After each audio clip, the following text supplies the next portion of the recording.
Every little pressure, we shift down because we don't know the help of God. The outward man perishes. I may lose my certificate, but I will not sleep with this lecturer to get an A. I better not graduate, but I will stand with God. And you don't know, certificates don't make men. I know many first-class people who are looking for job for the past 5 years. Men don't make men. In this kingdom, only God makes men. I had a friend whose father was one of the biggest directors in this country. While we were still serving, they were waiting for him to graduate so that he will become a deputy manager in ARIC. Without experience, he didn't even do anything as touching aeronautic engineering or aerospace. Not even study accounting that you say he has business intelligence. But he had a man. 2 weeks before we passed out, the father died. All the promises he had sank in the ocean. That was when he started learning the way of help. It was too late, because the things that needed to be built on his inside to make him rugged enough to defy circumstances, he didn't yield himself to those operations. Many don't know the help of God. The proof that you know the help of God is captured in the decisions that you make. It's defined by your lifestyle. 3 people come to marry them and they are checking their job, their profession. And then when he finds the one that is a doctor or an engineer or who is working with Chevron, he now say, I have peace. I have peace. You are not wise. He says it's not given to man that walketh to order his steps. Because everything decisions you will make will be based on information and fact and reason. But your fact cannot define tomorrow, because tomorrow is outside the boundaries of the information that you have. It's only the spirit that is eternal in nature that can judge the future and tell you to decide now, because he has traveled into your end. You choose a man because he walked with Chevron, but you don't know his lifespan on earth is remaining 3 years. The one you rejected today because he's wearing slippers is 3 years from now that God wants to promote him, because help does not come from the north, the south, the east, or the west. It comes from the Lord. And by the seasons of his ordination, the windows that revolve over the circumference of his destiny will open in 3 years, and that's when the angels will be mobilized from heaven. So your life will be defined with him after 3 years, and that man had 50 more years to live. But you choose the Chevron guy because you judge by the sight of the eye. You don't know the help of God. The reason you see men go through the wilderness and leave everything that man calls Jewisy is because they know the help of God. It's an ability in God that men have confidence in, and they are willing to yield themselves to those abilities to define their essence. Our light affliction, they are for a moment. He said, though they work for us an exceeding weight of glory. That's why Paul can go to a city even though he knows that he will be stoned. That's why Paul can be stoned to death, and he rises up after the saints pray for him and resurrect him back to life, and then he will stand up with those injuries and he say, let's go to the next city. What do you mean? Don't you take breaks? Are there no holidays in your work? There is a burden in his heart. He said, necessity is laid upon me.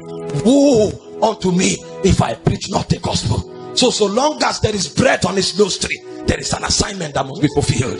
For that assignment, he is willing to drop his legal certificate and walk from street to street in wilderness and in places of lack and want, so that the gospel can be preached. That's when life gains definition. The immortals don't judge you by the number of cars that you have. They judge you by the amount of life you pour on the altar for the fulfillment of that which God wrote concerning you before the foundations of the world. But a man will never go in the direction of purpose and calling unless he understands the burdens in the heart of the Father, and he has assurance in the help of God, and on the strength of that assurance he can make the sacrifice even of life to see that that thing comes to pass. Many Christians don't know the help of God. They think the help of God is what they prophesy on altars. Give, and then tomorrow you will receive a blessing. It's a deception of the age. Men who know the help of God, they don't give because there's a promise. They give because there is a faithful God. He said, cast thy bread upon the waters. You will find it after many days. Give a portion to 7, give a portion to 8, for you know not the evil that will come upon the earth. The people teaching you the principle of seed sowing, they are giving you that principle because they tell you there's a return. But here is a man who is still giving to 7 and 8, even though there is a possibility that the earth will be destroyed. What then is his assurance? There is a God that defines and holds the pillars of the earth. So even if the earth fails, even if the earth can no longer produce seed, there is a God that keeps the boundaries, the pillars of the earth. So I give because there's a God. That's a man that can give for 10 years. There's no reward, but he doesn't even remember the last thing he gave. For him, giving is a life. So when he gives, he's excited. He's not checking what God gave him because he gave. Not this one. I know there's a place of counting your blessings and naming them one by one. But for men of purpose who have seen the vent of eternity, who have touched the powers of the age to come, they don't count those blessings. They are the blessing. Yeah.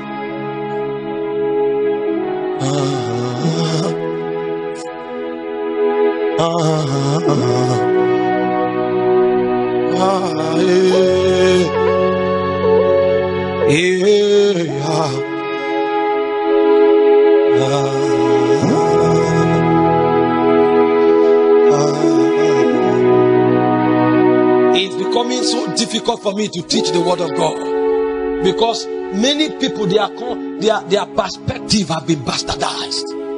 So you can no longer teach people how to have eternal value. The system has been so corrupt that men are like princes of Babylon. Everything we do is informed by the wisdom and the intelligence of Babylon.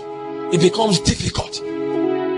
They pervert the scripture. They bend the word of God to fulfill their appetite, their proclivities and their inclination. So when men are in church doing so much, they are becoming more like the world because they are walking by the wisdoms of Babylon. It's difficult now to tell people the things that have immortal significances. You don't know how to tell men now that life is not lived on this side of the divide, that everything we are doing here is an air time for eternity. They can't hear it anymore because their confidence, their understanding have been bastardized. Why would a man go to the cross? What is the benefit? Why would Paul be going to Jerusalem? They said this man, it says 7 men spoke to him by the Spirit, and they said do not go to Jerusalem. He said but he has a confidence. There's something God told him, that he must bear witness to Jesus in Jerusalem. A prophet shows up, carries his belt and said the man that has this, he will be bound. Why will he still go to Jerusalem? These are men that have the power to alter the constellation. They can shift the foundations of the world, because for them life is no longer about personal advantage. Life is about fulfilling the will of the Father. You come to a city, 30 churches in one city, because that's the city where there's money. How many churches are in Maiduguri? Why would nobody go there? Is God not willing to reach out to the souls there? Nobody hears vision about Afghanistan. Nobody hears vision about Maiduguri. Everybody starts church. He's going to Abuja and Lagos, and we say we are men of faith. Bastardized. All of us do things for gain. The Bible says woe unto him that thinks gain is godliness. There is gain in God, but gain is not our focus. What I'm sharing may not be for all of you. This one is for the few that are called to walk life from the womb of the Spirit. Some of you, your place is in the political corridor. I'm not talking to you. God will help you there.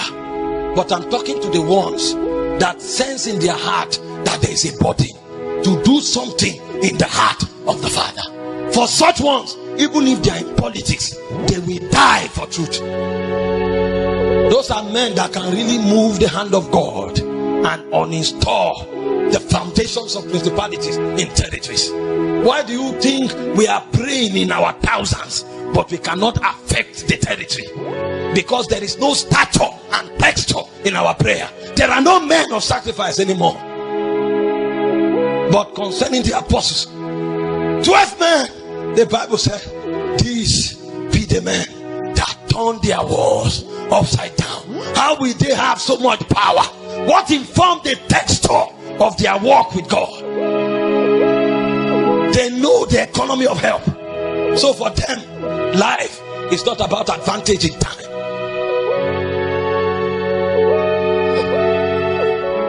We need to be helped. We don't have men of bodies anymore. We are religious people carrying all forms of storms and caricature in the church. When was the last time you prayed for that which is in the heart of the Father? When was the last time your prayer was not about you, but about God?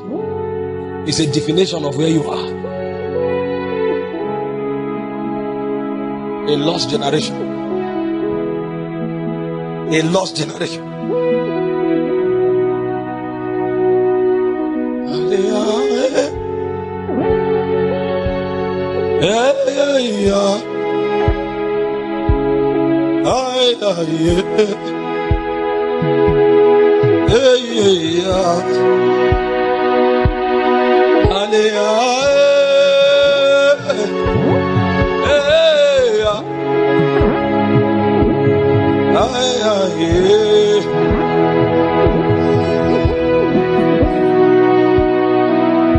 The problem is that some of us, we've never seen the Lord.